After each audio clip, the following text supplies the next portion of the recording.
MLC కవితకు ఊహించని shock అయితే తగిలింది. బీఆర్ఎస్ అధినేత కేసీఆర్ కుమార్తె ఆల్రెడీ మద్యం కేసుకు సంబంధించి ఆమె ప్రస్తుతం ఆమె కవితకు ఒక రకంగా లిక్కర్ స్కామ్ కేసులో ఎమ్మెల్సీ కవితకు ఒక బిగ్ షాక్ తగిలింది. ఎందుకంటే మధ్యంతర బెయిల్ ఇచ్చేందుకు ఢిల్లీలోని రౌస్ అవెన్యూ కోర్టు నిరాకరించింది. తన కొడుకుకు పరీక్ష ఉన్నందున ఏప్రిల్ 16 వరకు మధ్యంతర బెయిల్ ఇవ్వాలని ఆమె ఒక పిటిషన్ అయితే దాఖలు చేశారు. అయితే ఆ పిటిషన్ని కోర్టు ఇప్పుడు తోసిపుచ్చింది. గత నెల 15న హైదరాబాద్లో కవితను ఈడీ అరెస్టు చేసింది.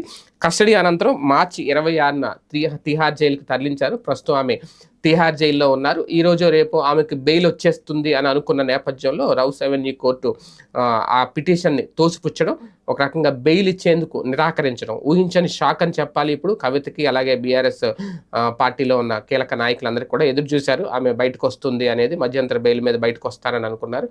కానీ కోర్టు అయితే నిరాకరించింది. మరి ఇప్పుడు ఫర్దర్గా మళ్ళీ పై కోర్టుకి వెళ్తారా? ఏం